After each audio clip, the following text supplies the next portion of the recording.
O IGPM de junho teve uma variação de 0,66%. Foi bem menor do que a de maio, que tinha sido 1,02%. Provavelmente em maio foi quando o impacto cambial foi mais intenso, né? O câmbio agora, embora ainda carregue uma elevação em relação ao mês passado, mas isso já está em ritmo bem mais suave. Esse resultado 0,66 ficou mais ou menos dentro do esperado, porque as duas prévias mostraram mais ou menos isso. Uma ficou em 0,68, outra ficou em 0,63. No final das contas, o índice ficou 0,66, aí no intervalo estabelecido pelas duas apurações prévias. Nesse resultado de 0,66, nós tivemos a contribuição principal do IPA, né, que desacelerou bastante, estava em 1,17, passou para 0,74. A taxa de 0,74 não é propriamente uma taxa muito baixa, mas ela vem fazendo seu caminho de retorno. O IPC também teve a sua contribuição, estava com 0,49.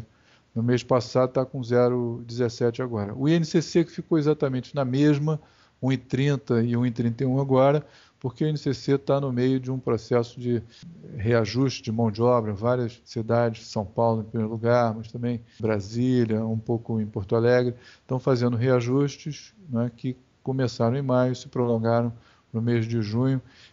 No próximo mês isso já não vai acontecer mais, o INCC deve passar por uma desaceleração grande em julho. Quanto ao IPA, a desaceleração foi geral, alimentação, combustíveis, bens de consumo duráveis, inclusive os automóveis que no IPA entram com o preço ao produtor, não com o efeito do IPI. O efeito do IPI não é computado no IPA, o IPA é o índice de preço ao produtor, mas mesmo assim, essa política de favorecer as vendas de automóveis teve por parte das montadoras também uma certa contrapartida, né? Houve uma redução no preço dos automóveis no nível do produtor. Houve também novas desacelerações de insumos industriais, de produtos agrícolas. A soja recuou bastante também, seus derivados. Desse modo, a gente teve realmente uma desaceleração importante aí do IPA. No caso do IPC, os alimentos tiveram uma posição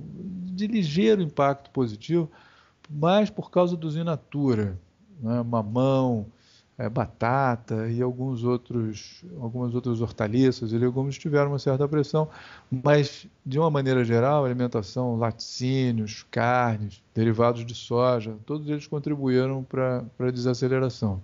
Os preços administrados também tiveram um comportamento favorável, não houve reajuste de energia elétrica esse mês. O preço dos automóveis, também aqui no IPC, a gente tem um efeito, aí sim, composto entre o desconto que as montadoras ofereceram e mais a desoneração tributária. A gente teve um efeito mais forte ainda dos automóveis no IPC do que no IPA. Combustíveis também no IPC estão caindo e outros bens de consumo, tipo cerveja, cigarro, que no mês passado também teve uma contribuição grande, de modo que o IPC ficou com uma taxa muito reduzida, 0,17, e não há nada assim a curto prazo que preocupe muito, né, que o IPC possa entrar para uma trajetória de forte valorização, entendeu? Então eu acho que o IGP deve continuar no mês que vem a sua trajetória de desaceleração, talvez mais branda do que agora, entendeu? Tem dois efeitos que para o próximo mês podem retardar um pouco ou suavizar, adiar um pouco a continuação dessa desaceleração. O primeiro é o seguinte: foi autorizado um reajuste para a gasolina e para o diesel, que vai sim impactar o IPA. Não deve chegar ao IPC, mas impacta o IPA sim, porque é um aumento ao produtor. E nos últimos dias, nas últimas 2 semanas, houve uma subida forte de alguns preços agrícolas, soja, milho, um pouco trigo, por questões climáticas nos Estados Unidos. Não tem mais nada a ver com o choque agrícola que houve no Brasil no início do ano. Agora, nos Estados Unidos, né, o clima está seco e isso pode prejudicar o desenvolvimento, né, das lavouras plantadas aí, que devem ser colhidas a partir do segundo semestre. Então, esse efeito começou a aparecer no finzinho do período de coleta e pode ser que no mês que vem isso se intensifica. Então, essas duas questões podem tornar a desaceleração do IPA uma coisa um pouco mais moderada ou até, por algum tempo, suspender e interromper, né? Mas nada que vá colocar os IGPs em trajetória permanente de elevação.